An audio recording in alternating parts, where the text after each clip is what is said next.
Morning students, in advanced Java programming unit number 4 Java server pages. Now in this session we will discuss about a JSTL tag, which one is a SQL and a XML. So basically the JSTL SQL tag list. So basically the JSTL SQL tag can provide a SQL support. It means if we want to use an SQL database into our JSP, then JSTL can provide that functionality by using the SQL tag library. So for that, we have to first use the tag library. The URI is given here and the prefix is a SQL.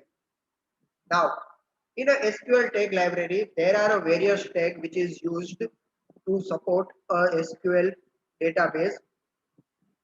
The first one is a SQL query, SQL colon query, by using which we can give a SQL query as an input, right? The next one is a set the data source, which is used to set the data source, right? Whatever the database we are using to set the data source, we can do that by using a set data source tag. Next one is a SQL update, which is execute the SQL update, which is a defined in its SQL attribute or in the tag body. So if we want to perform any update operation on a database, then we can do that by using the SQL update tag. Next one is a param. It means for the parameter, which is used to set the parameter of which is a regarding to the SQL statement, right? तो जो भी statement हम लिखेंगे, अगर हमें उसको कोई particular variable को असाइन करना है, then we can use the parameter tag. And next one is a date param, which is also used to set the parameter in a SQL statement to a specified the java.util.date value. जो date value regarding specific हमें अगर कोई particular parameter set करना है, then we can use the SQL date parameter. And the last one is a transaction which provide a nested database functionality कि जहाँ पे हमें अगर nested database के regarding कोई भी action perform करना है with the common connection, right? जो भी single connection हमने establish किया है by using the set data source, और उसी डेटा सोर्स के अंडर अगर कोई नेस्टेड डेटाबेस है जिस पे हमें कोई एक्शन परफॉर्म करना है, then we can do that by using the transaction.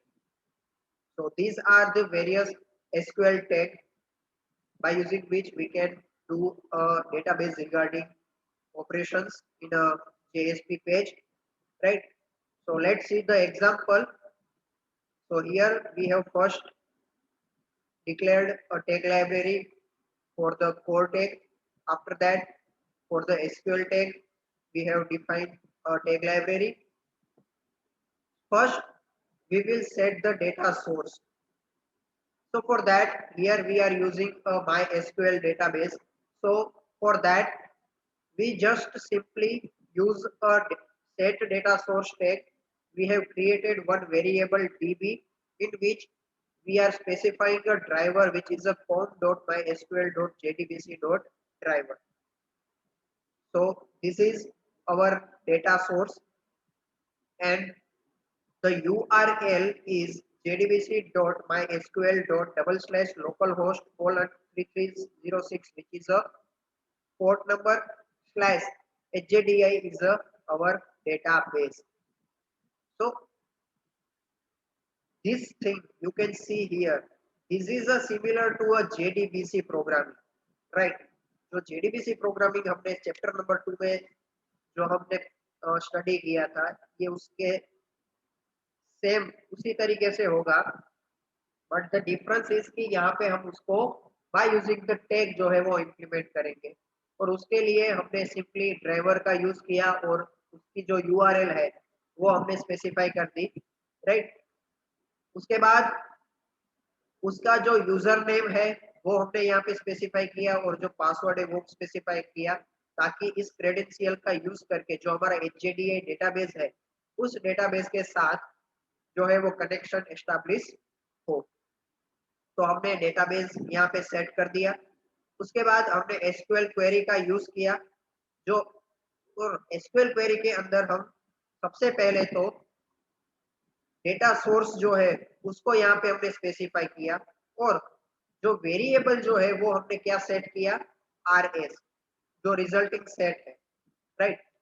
सो हमने एक वेरिएबल ले लिया और उसको डेटा सोर्स प्रोवाइड कर दिया, तो जो भी रिजल्टिंग आएगा वो कहाँ पे स्टोर्ड होगा, हमारा RS के अंदर स्टोर्ड हो जाएगा। और यहाँ पे हमने क्या किया, ताकि एसक्यूएल क्वेरी को हमने क्लोज किया, और इन बिटवीन हम क्या करेंगे, क्योंकि इन बिटवीन हम जो हमें क्वेरी फायर करनी है वो हम यहाँ पे क्वेरी फायर करेंगे कि select star from the DEPT department, कि जो HJDI हमारा डेटाबेस है उस डेटाबेस के बेस के अंदर एक टेबल है DEPT, जिसका सारा डेटा हमें फैच करना है।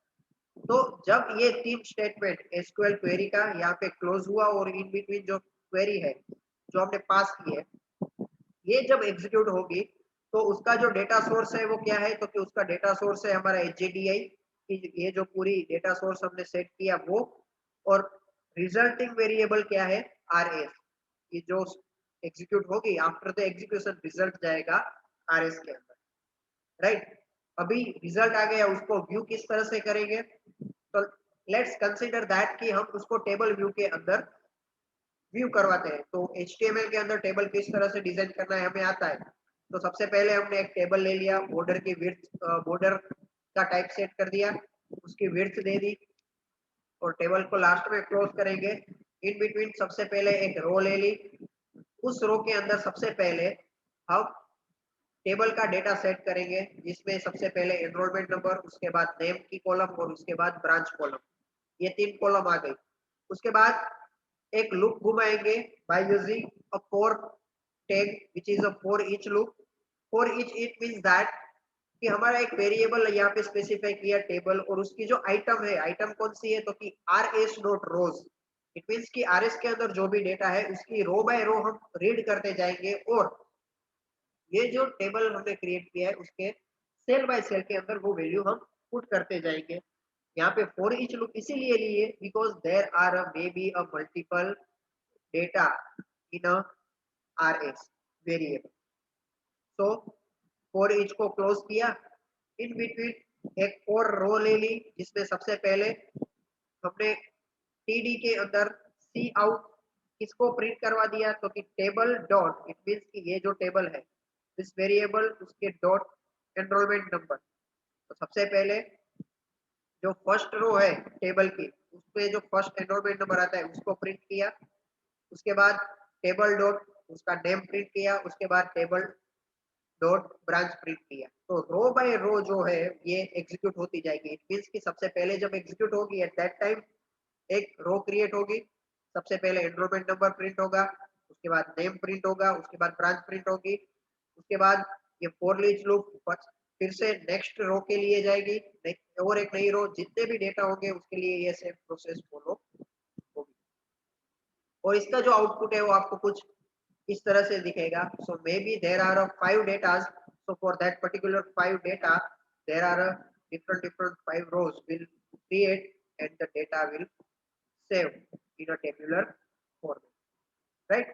so इस तरह से हम SQL टैग का यूज करके JS, जो हम JSP जावा सर्वर पेज जो डिजाइन करेंगे उसमें हम SQL डेटाबेस का यूज कर सकते हैं।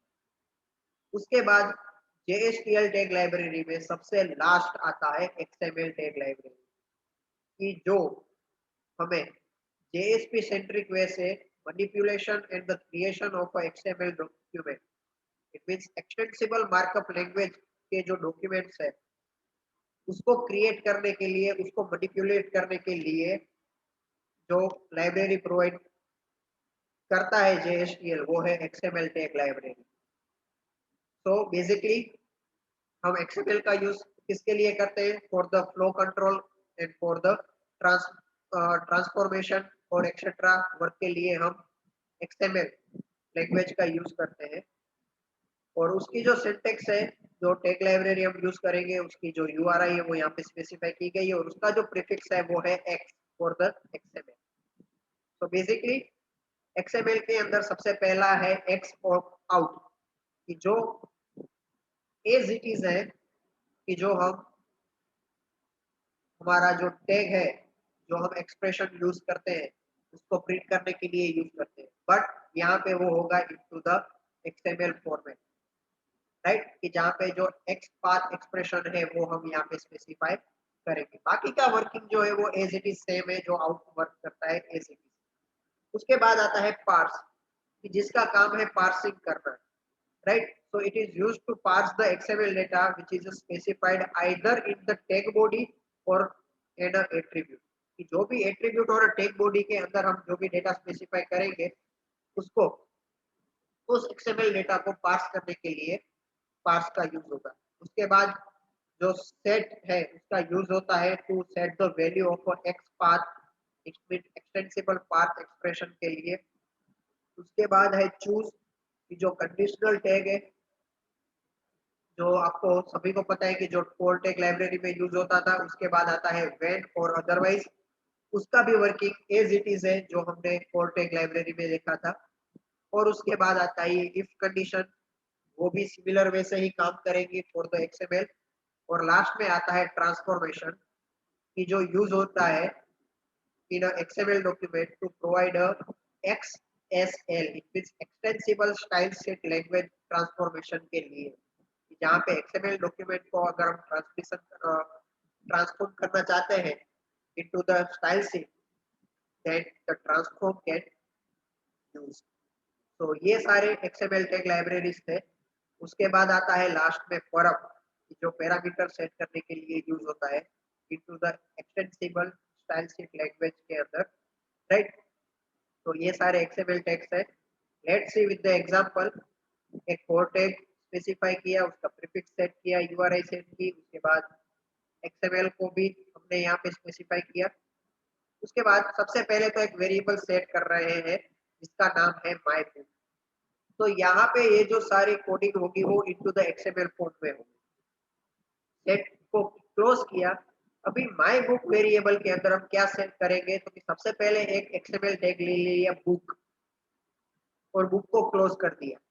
और उस बुक के अंदर सबसे पहले माय बुक नाम का एक टैग है जिसमें हमने दो पैरामीटर सेट किए। सबसे पहले तो कि बुक का टाइटल और उसके ऑथर का नेम।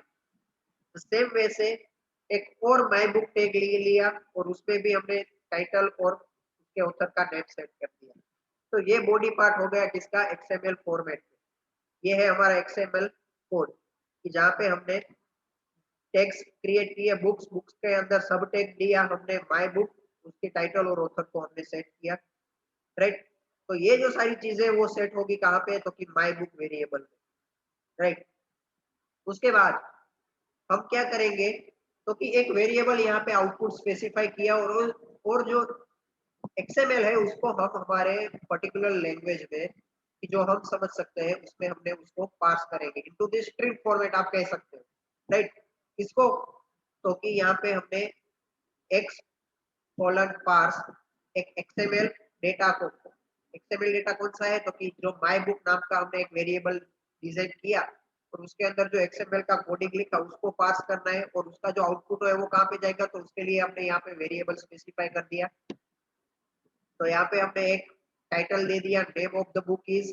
और अब हम क्या करेंगे, तो कि जो हमारा डेटा है उसमें से हम पिकअप करेंगे बुक के नेम को। तो सबसे पहले एक्स डॉट आउट सिलेक्ट क्या करेंगे, तो कि सिलेक्ट कहाँ से करेंगे, तो कि डॉलर की साइन, सबसे पहले तो आउटपुट, कि जो हमारा वेरिएबल है कि जिसके अंदर हमारा डेटा स्टोर है, बट नाम कहाँ पे है, तो आप XML फॉर्मेट को देखो तो बुक का जो टाइटल है वो कहाँ पे स्टोर होगा, तो कि आउटपुट के अंदर एक बुक्स नाम का एक टैग होगा। उस बुक्स के अंदर my book of one, my book of one it means कि सबसे पहली, कि यहाँ पे हमने, आप यहाँ पे देख सकते हो कि दो माय बुक है, my book this is one my book and this is my book number 2।